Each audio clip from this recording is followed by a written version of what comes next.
Hi everyone, welcome back to Diksha education hub. आज हम finally उस स्टेज पे आ चुके हैं कि जब नेशन बिल्डिंग होने लगी, यानी कि हमारा राष्ट्र जब बनने लगा तो इंडिया के फ्रंट में क्या क्या चैलेंजेस थे। इससे पहले अगर आप नए हैं चैनल पे तो सब्सक्राइब ज़रूर कर लें और चैनल को लाइक भी करें, शेयर भी करें। Thank you.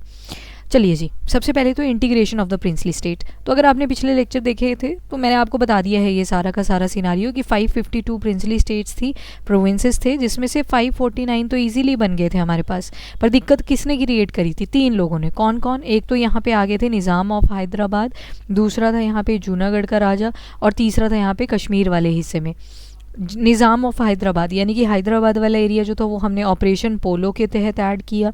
वहीं पे जूनागढ़ वाला जो एरिया था it was added by referendum. Referendum का मतलब लोगों से वोट करवाया था। कश्मीर में हमने क्या किया था? Instrument of accession. पर्चा, जैसे बाकी स्टेट्स बाकी प्रोविंसेस में हमने करवाया था कि पर्चे के ऊपर लिख के दो कि जो आपकी टेरिटरी है वो इंडिया जो कि यूनियन है स्टेट्स का, उसका पार्ट बनने जा रहा है। तो प्रिंसली स्टेट्स, जब ब्रिटिश ने प्रोविंसेस को बोला था कि या तो इंडिपेंडेंट रहो, पाकिस्तान के साथ चले जाओ, या तो फिर इंडिया के साथ आ जाओ, तो ट्रांसफ़र जो थी पावर की वो कहीं ना कहीं सेंटर के पास कर दी गई थी। तीन ऑप्शंस थी, तीनों ऑप्शन हमने देख ली थी, या तो इंडिपेंडेंट रहो, इंडिया को ज्वाइन करो, या फिर पाकिस्तान के साथ चले जाओ। सरदार वल्लभ भाई पटेल, जिनकी हेल्प करी थी वीपी मेनन साहब ने कि आप इंटीग्रेट करोगे इंडिया को, जो प्रोविंसेस स्कैटर्ड हो रखे थे उनको आपने कंबाइन करना है। इंडिपेंडेंस की शाम को मोर देन 560 प्रिंसली स्टेट्स, जो एग्जैक्ट नंबर था वैसे वो 552 ही था, तो जो इंडिया की स्टेट्स थी वो सारी ऐड हो जाती हैं 549। पर तीन ने दिक्कत क्रिएट करी, एक हैदराबाद, कश्मीर और जूनागढ़। याद रखिएगा हमेशा, हैदराबाद को ऐड किया था हमने ऑपरेशन पोलो के तहत, कश्मीर को हमने ऐड किया था इंस्ट्रूमेंट ऑफ एक्सेशन से, और जूनागढ़ को ऐड किया था रेफरेंडम से। ये चीज़ आपने ध्यान में रखनी है। नेक्स्ट देखते हैं क्या हुआ हैदराबाद का। तो निज़ाम जो थे वो चाहते थे कि मैं इंडिपेंडेंट रहूं, और निज़ाम के पास काफ़ी सारी आर्मी थी, और गोल्ड बहुत था, कुत्ते बहुत सारे इसने पाल रखे थे, और जो पैरामिलिट्री ट्रूप्स थे इनके, वो उनको हम रज़ाकार्स भी बोलते थे उस टाइम के हिसाब से। अब इंडिया को तो इनको ऐड करना ही था, बिकॉज अगर साइड में कोई इंडिपेंडेंट प्रोविंस रह रहा है तो पूरे इंडिया को वो दिक्कत आने वाली थी आने वाले टाइम पे। आज भी आप देखते हो कि बहुत सारी स्टेट्स हैं जो कि बोलती हैं कि हमें पूरा एज अ इंडिपेंडेंट नेशन बनना है। तो उसी के तहत इंडियन आर्म फोर्सेस को भेजा गया था पुलिस की यूनिफॉर्म में, बिकॉज अगर आप मिलिट्री को भेजते डायरेक्टली उन्हीं की यूनिफॉर्म में तो कहीं ना कहीं दिक्कत क्रिएट करता और इंटरनेशनल प्रेशर भी हमारे ऊपर आता। तो ऑपरेशन पोलो में हमने क्या किया, जो निज़ाम की पैरामिलिट्री थी उनको हरा दिया। सितंबर 1948 में फाइनली जो हैदराबाद था दैट बिकम द स्टेट या पार्ट ऑफ द इंडिया जो कि यूनियन था। अब जो हैदराबाद था उन्होंने सरेंडर कर दिया और निज़ाम ने भी इंस्ट्रूमेंट ऑफ एक्सेशन को साइन कर दिया। तो ऑपरेशन पोलो हुआ, और इंस्ट्रूमेंट ऑफ एक्सेशन का तो मतलब ये है कि जो उस प्रोविंस में ना रूल कर रहा है उसको पर्चे पे लिखना पड़ता था कि ये टेरिटरी हम जो है यूनियन ऑफ इंडिया को सौंप रहे हैं विद सिग्नेचर। ठीक है, तो ये तो लास्ट में सभी का ही प्रोसेस होगा। पर डू रिमेंबर दैट ऑपरेशन पोलो के तहत ही हमने हैदराबाद को ऐड किया था इंडिया के साथ। दूसरी जो प्रॉब्लम क्रिएट कर रहा था वो था नवाब ऑफ जूनागढ़। जूनागढ़ आपके गुजरात वाले एरिया में आ जाएगा। अब यहाँ पे दो चीज़ें ध्यान में रखनी है कि जो राजा था वो तो मुस्लिम था, और वहीं पे जो प्रजा थी वो कैसी थी? वो हिंदू थी। यहाँ पे करवाया गया रेफरेंडम, और ये बोल रहा था जूनागढ़ का नवाब कि मुझे जाना है पाकिस्तान के पास, पर जो पॉपुलेशन थी that want to stay with India में ही स्टे करना चाहती थी। तो उसी वजह से यहाँ पे क्या हुआ था, यहाँ पे रेफरेंडम करवाया गया। रेफरेंडम के तहत पता चला कि जो पॉपुलेशन है 90% पॉपुलेशन तो इंडिया में ही रहना चाहती है। और बहुत सारे रिप्रेसिव मेजर्स इन्होंने भी अटेन करे थे, बहुत सारे कुत्ते हुआ करते थे इनके पास भी। तो प्लेबिसाइड इन्होंने कंडक्ट करा, जिसकी वजह से इंडियन यूनियन के लिए ही फेवर करा था बहुत सारे लोगों ने। उसके बाद आता है कश्मीर की बात करें तो 1947 अभी ऑटम सीज़न चल रहा है, पतझड़ का सीज़न चल रहा है। जो ट्राइब्समैन थे पाकिस्तान टेरिटरी से वो कश्मीर में इन्वेड करते हैं। अब यहाँ पे वर्ड लिखा है ट्राइब्समैन, वो एक्चुअली जो पाकिस्तान की आर्मी थी, सो कॉल्ड आर्मी थी, वही ट्राइबल पीपल बन के गए थे कश्मीर को इन्वेड करने के लिए। 24 अक्टूबर 1947 में जो राजा हरी सिंह है, अब देखो यहाँ पे जितनी भी एडमिनिस्ट्रेशन है मेजॉरिटी आप देखोगे कि मुस्लिम लोग हुआ करते थे, पर वहीं पे जो राजा हैं वो राजा हरी सिंह है, और जो पॉपुलेशन है वो भी ज़्यादा कैसी है? मुस्लिम है। अब इन्होंने बोला, राजा हरि सिंह से जब आउट ऑफ कंट्रोल जाने लगी सिचुएशन, पहले तो इन्होंने इंडिपेंडेंट बोला था खुद को रहने के लिए, पर जब ये पाकिस्तानीज जो ट्राइब मैन की फॉर्म में इंडिया को इन्वेड करना शुरू करते हैं, तो उस टाइम पे ये गए फटाफट से भाग के सरदार वल्लभ भाई पटेल जी के पास और इंडियन गवर्नमेंट के पास, और इन्होंने बोल दिया कि ठीक है, मैं इंस्ट्रूमेंट ऑफ एक्सेशन को साइन करने के लिए रेडी हूँ। इंस्ट्रूमेंट ऑफ एक्सेशन अगेन वही पर्चा है जिसके ऊपर लिखेंगे ये कि जो कश्मीर का एरिया है वो यूनियन ऑफ इंडिया का पार्ट है, और यहाँ पे साइन कर देंगे राजा हरि सिंह। ठीक है, तो इंडियन ट्रूप ने एयर स्ट्राइक भी करी थी इस रीजन में ताकि जो पाकिस्तानी फोर्सेस हैं उनको वापस भेजा जा सके। पर आज भी आप देखते हो कि ये जो पुरानी प्रॉब्लम थी, इतना एरिया तो आज भी क्या है, POK वाला है, पाकिस्तान ऑक्यूपाइड कश्मीर, तो ये 1947 से इन्होंने अटेन करके रखा हुआ था। खैर ऑफिशियली कभी भी पाकिस्तान का हिस्सा नहीं हुआ है पार्ट किसका, इंडिया का ही। उसके बाद ये जो वॉर थी ये जनवरी 1949 में हॉल्ट पे आ जाती है, रुक जाती है। यूनाइटेड नेशन इंटरफेयर करते हैं इंडियन यूनियन की इस रिक्वेस्ट के ऊपर, क्योंकि हमने हेल्प ले ली इंडियन यूनाइटेड नेशंस की कि ये जो मुद्दा है कश्मीर वाला इसको आप सॉल्व करें, हमारी हेल्प करो, और यही कहीं ना कहीं सोर्स ऑफ कॉन्फ्लिक्ट भी बना। इसी वजह से आज कहीं ना कहीं ये मैटर सॉल्व भी नहीं हो पाया, और इसी वजह से हम कहीं ना कहीं अपनी आर्मी को भी वहाँ पे डिप्लॉय नहीं कर पाए, और नहीं तो अटैक करके तो कितना ही टफ होगा आर्मी के लिए, इतनी वेल ट्रेंड है हमारी आर्मी, कितना ही टफ होगा इस एरिया को एक्सेस करना। पर जस्ट बिकॉज केस चला जाता है यूनाइटेड नेशन के पास, तो आज तक ये मुद्दा सॉल्व नहीं हो पाया। ये देखो, कश्मीर एक्सीड टू इंडिया के ये आपका जो राजा हरि सिंह ने जब साइन किया था, डेट थी 26 अक्टूबर 1947।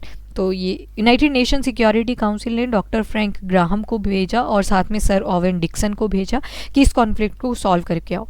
पर ये जो मिशन था ये अनसक्सेसफुल प्रूव होता है। 1951 में कॉन्स्टिट्यूएंट असेंबली जम्मू कश्मीर में मिलती है ताकि कॉन्स्टिट्यूशन को फ्रेम किया जा सके for the one state that is Jammu and Kashmir. अब देखो, पहले आपको पता होगा कि जो जम्मू एंड कश्मीर में लोग थे उनके पास डबल सिटीजनशिप हुआ करती थी, यानी कि कश्मीर में अगर किसी भी बाकी स्टेट के इंसान को कोई ज़मीन वगैरह खरीदनी है तो वो अलाउड नहीं था। पर फिर 2019 में आपको याद होगा कि रिपील कर दिया जाता है आर्टिकल 370, जिसके तहत जो कश्मीर है उन्हीं का स्पेसिफिक कॉन्स्टिट्यूशन हुआ करता था, तो इसको रिपील कर दिया गया था।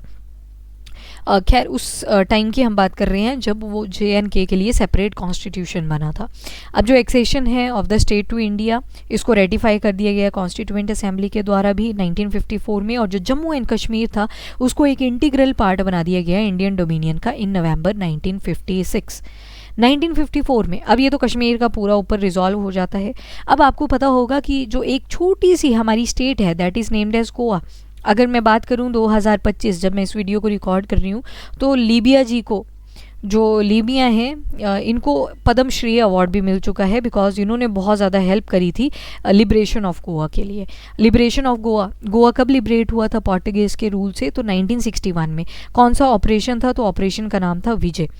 जो वेस्टर्न घाट्स हम पढ़ते हैं ना ज्योग्राफी में, ये वाला सारा पोर्शन, यहाँ पे जाके इन्होंने अंडरग्राउंड रेडियो स्टेशन डिप्लॉय करे थे, और तब जाके कहीं ना कहीं जो इन्फॉर्मेशंस थी वो लीक होती हैं बाहर कि कैसे ये अपनी स्टेप्स चल रहे हैं और इंडियन गवर्नमेंट को कैसे हेल्प करी जा सकती है। फाइनली जब ऑपरेशन विजय कंडक्ट हुआ इन ईयर 1961, उसके बाद जाके ये UT बना था पहले तो गोवा, फिर 1987 में जाके बना था स्टेट। ये आप ध्यान रखोगे बिकॉज क्रोनोलॉजिकल ऑर्डर में आती हैं स्टेट्स अरेंज करने के लिए कि कौन सी पहले लिबरेट हुई थी और कौन सी बाद में हुई थी। वो सब चीज़ें आपने ध्यान रखना है कि कौन सी पहले बनी कौन सी बाद में बनी। तो 1954 में दादर एंड नगर हवेली इसको मर्ज कर दिया जाता है इंडियन यूनियन के साथ, और पहले कौन कंट्रोल कर रहा था, तो पोर्टुगीज़ ही कर रहे थे। उसी तरह से गोवा का सिनारियो था, तो गोवा को अभी तक 1961 तक तो पोर्टुगीज़ ही कंट्रोल कर रहे थे। जब ये जाने का नाम ही नहीं लेते हैं तो हम इंडियन गवर्नमेंट यहाँ पे ऑपरेशन पोलो कंडक्ट करवा देती है, और पोर्टुगीज़ जो हैं वो इंडियन आर्म फोर्सेस के सामने सरेंडर कर देते हैं।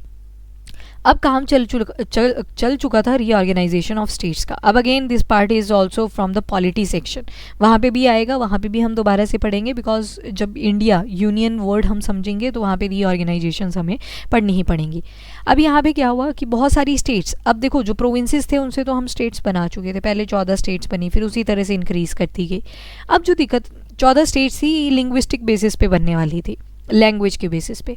अब इंडिया के अंदर एक और दिक्कत इमर्ज करने वाली थी कि इंडिया की अगर आप ना 50 किलोमीटर दूरी पे भी जाते हो तो वहाँ पे लैंग्वेज चेंज हो जाती है, जो लोगों का रहन सहन होता है वो चेंज हो जाता है, कल्चर चेंज कर जाता है।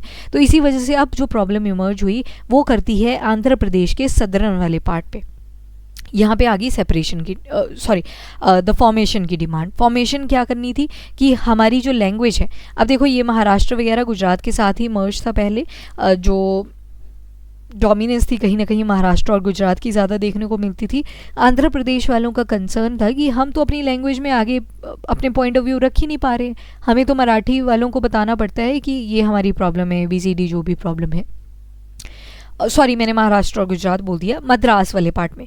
तो इन्होंने बोला कि हमें तो तमिल में करना पड़ता है सारा ट्रांसलेट, हम अपनी लैंग्वेज में अपनी प्रॉब्लम्स को प्लेस ही नहीं कर पा रहे हैं। तो इसी वजह से इन्होंने क्या बोला कि हमें लैंग्वेज के बेसिस पे नया स्टेट बना दिया जाए। इंडियन गवर्नमेंट को पता था कि अगर लैंग्वेज बेसिस पे बनाएंगे तो दिक्कतें तो आने ही वाली थी। तो इन्होंने अभी जो रीऑर्गेनाइजेशन करनी थी स्टेट की, तो इन्होंने डिफरेंट कमीशंस बनाए। जैसे सबसे पहले आया SK धर कमीशन। इन्होंने अपनी रिपोर्ट सबमिट करी जून 1948 में। इन्होंने क्या किया, गवर्नमेंट को कन्विंस करने की ट्राई करी कि क्या हम लैंग्वेज के बेसिस पे स्टेट बना सकते हैं, तो answer came out to be no. उसके बाद जवाहरलाल नेहरू, वल्लभ भाई पटेल और पिट्टा राम, जो पिट्टा राम नाम था पी से, पिताभी सीतारमैया, यस पिताभी सीतारमैया, ये कमेटी बनाते हैं तीनों लोग। इन्होंने भी क्या बोला, इन्होंने भी रिजेक्ट कर दिया कि लैंग्वेज को हम रीऑर्गेनाइजेशन ऑफ स्टेट के लिए यूज़ नहीं कर सकते। तो 2 कमीशन आ चुके हैं, एक है SK धर कमीशन और दूसरा है JVP, that is Jawaharlal Nehru, Vallabh भाई पटेल, पिताभी सीतारमैया। इन तीनों ने मिलकर जो कमेटी बनाई, इनके तहत ये दोनों ही कमेटीज़ ने, इन दोनों ही कमीशन ने रिजेक्ट कर दिया कि लैंग्वेज के बेसिस पे हम स्टेट नहीं बनाएंगे, क्योंकि फिर तो बहुत सारी लैंग्वेजेस थी। आज के टाइम पे अगर देखोगे तो मोर देन 2000 लैंग्वेजेस आपको इंडिया के अंदर मिल जाती हैं, ठीक है। तो ये सारी प्रॉब्लम क्रिएट होने वाली थी। फिर आता है आपका फजल अली कमीशन। फजल अली कमीशन आया दिसंबर 1953 में, इनकी जो है कमीशन आता है, और इन्होंने रिपोर्ट अपनी सबमिट करी थी जाके 1956 में। फजल अली कमीशन के ही तहत लैंग्वेज को एक्सेप्ट कर लिया गया कि हम लैंग्वेज के बेसिस पे स्टेट्स बना सकते हैं, और 1956 में अप्रूवल मिल जाता है। 14 स्टेट्स बनती हैं, 6 यूनियन टेरिटरीज बनती हैं ऑन November 1, 1956। मतलब अब लैंग्वेज के बेसिस पे हम देख पा रहे हैं कि स्टेट्स बननी शुरू हो जाती है। JVP ये आ गया यहाँ पे, दैट इज़ जवाहरलाल नेहरू, वल्लभ भाई पटेल और पट्टाभी सीतारमैया। अब चैलेंजेस क्या थे हिंदी को as a linking language adopt करने के लिए? अब वही दिक्कत आ गई, नीचे जो साउथ वाले पार्ट में जब आप जाओगे, ये बोलते हैं कि हमें द्रविड़ लैंड बनाना है। द्रविड़ लैंड या द्रविड़ नाडु की ये जो डिमांड है, ये क्यों है? बिकॉज यहाँ पे हिंदी का कोई कल्चर ही नहीं है। यहाँ पे कर्नाटका वाले कन्नड़ा में चल रहे हैं, ठीक है, और केरल में आओगे मलयालम चल रही है, तमिलनाडु आओगे तमिल चल रही है, आंध्र प्रदेश आओगे यहाँ पे तेलुगु चल रखी है। तो इतनी सारी प्रॉब्लम्स हैं, आप कैसे हिंदी लैंग्वेज को एज अ लिंकिंग लैंग्वेज बना सकते हो? इवन अगर आप डेटा देखोगे तो उस हिसाब से तो बंगाली ज़्यादा लोग बोलते हैं, ठीक है, हिंदी तो बाद में आती है। तो इसी वजह से हिंदी को अडॉप्ट नहीं किया गया लिंकिंग लैंग्वेज, और इवन एज ऑफ 2025 हमारी कोई भी नेशनल लैंग्वेज नहीं है। ये सारे कॉन्फ्लिक्ट्स ना आए, इसी वजह से हमारी आज तक कोई नेशनल लैंग्वेज नहीं बनी। बहुत सारे रीजनल डायलेक्ट्स हैं हिंदी के। हिंदी अब एक ही थोड़ी है, बहुत सारे वर्जन्स हैं। आप मंडी चले जाओ, हिंदी का थोड़ा सा डिफरेंट वर्जन मिलेगा, शिमला चले जाओ डिफरेंट वर्जन मिलेगा, चंडीगढ़ वाले एरिया में आओगे प्रॉपर हिंदी वर्जन मिलेगा मिक्स विद इंग्लिश। तो ये सारी चीज़ें चेंज हो रही हैं, और इसी वजह से हिंदी को as a linking language adopt नहीं किया गया। इसके अलावा जो संस्कृताइज्ड हिंदी है वो अब अपर सेक्शन को ही पता है, जो अपर क्लास बन रखी है।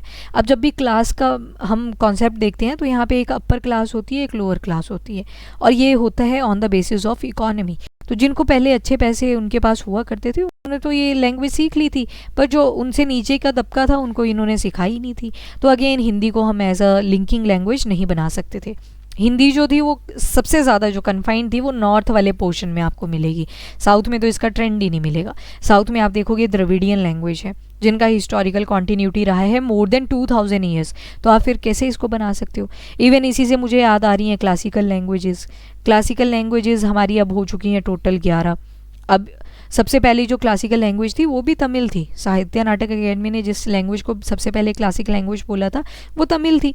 उसके बाद आपकी बाकी लैंग्वेजेस आने लगी, कन्नड़ा आई, ओडिया आई, ठीक है। ओडिया तो आपकी 2016 में आई थी, उसके बीच और भी आई थी, जैसे तेलुगु आई थी, संस्कृत आई थी। तो पहले 6 हुआ करती थी, अभी रिसेंटली 5 ऐड हुई थी, जैसे मराठी ऐड हुई थी, फिर आपकी बंगाली ऐड हुई, आसमीज़ ऐड हुई,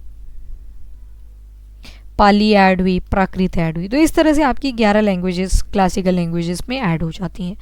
अब ये जो कमेटीज़ थी रीऑर्गेनाइजेशन ऑफ स्टेट्स को 1948 से लेके 1955 तक इनका टाइम पीरियड रहता है, जो कि हमने देख लिया। और हिंदी को अडॉप्ट करने में क्या क्या दिक्कत आ रही थी वो भी हमने देख लिया। हुआ क्या था, अब ऐसे ही थोड़ी फजल अली कमीशन ने भी लैंग्वेज को एज अ बेस बना लिया था। क्यों नहीं बनाया था, अब देखो रीज़न क्या था उसके पीछे। फजल अली कमीशन, अब स्टोरी सुनना ध्यान से। जब जेवीपी कमीशन आया, जेवीपी कमीशन वही जवाहरलाल नेहरू, वल्लभ भाई पटेल और पट्टाभी सीतारमैया, इन सब ने मना कर दी कि लैंग्वेज तो एज अ बेस नहीं बन सकता। इसी वजह से 1952 में आप देखोगे पोटी श्रीरामलू कांग्रेस के ही एक लीडर हुआ करते थे, ये बैठ जाते हैं फास्ट अंटिल डेथ के ऊपर। 54 डेज़ का ये फास्ट करते हैं और उस फास्ट की वजह से इनकी हो जाती है डेथ, और लोगों में और ज़्यादा एजिटेशन आ जाती है। अब श्योर था कि जो आंध्र प्रदेश है वो एक सेपरेट स्टेट बन के ही रहेगा। और लोग कैसे आएंगे यहाँ पे, तेलुगु स्पीकिंग लोग आएंगे जो तेलुगु बोला करते थे। खैर 2014 में आप देखने वाले हो फिर कि जो आंध्र प्रदेश था इनसे निकल के एक और स्टेट निकल के आया, दैट इज़ तेलंगाना। ठीक है, तो फाइनली ये जो डिमांड थी आंध्र प्रदेश की, इसको एक्सेप्ट कर लिया गया 1953 में। पर इन्होंने बोला था कि ऐसे कैसे एक्सेप्ट कर लिया जाएगा, आपने बोल दिया और बन गया, कमीशन बिठाओ। तभी बैठा था फजल अली कमीशन, जिसके तहत हम देखते हैं बाद में 14 स्टेट्स ऐसी बनती हैं प्लस 6 यूटीज़ ऐसी बनती हैं जिनको हमने लैंग्वेज के बेसिस पे बनाया था। और आंध्र प्रदेश फर्स्ट स्टेट था 1953 में जो एज अ लिंग्विस्टिक बेसिस के ऊपर बना था, लैंग्वेज के बेसिस पे बना था। उसी तरह से आपकी नॉर्थ ईस्ट फ्रंटियर एजेंसी है नेफा, जिसको आप बोलते हो, नेफा वगैरह पढ़ेंगे, पर पढ़ेंगे नेक्स्ट लेक्चर में। अभी के लिए इतना ही। If you like the video, to like and share as well as subscribe the channel. Thank you everyone, have a nice day.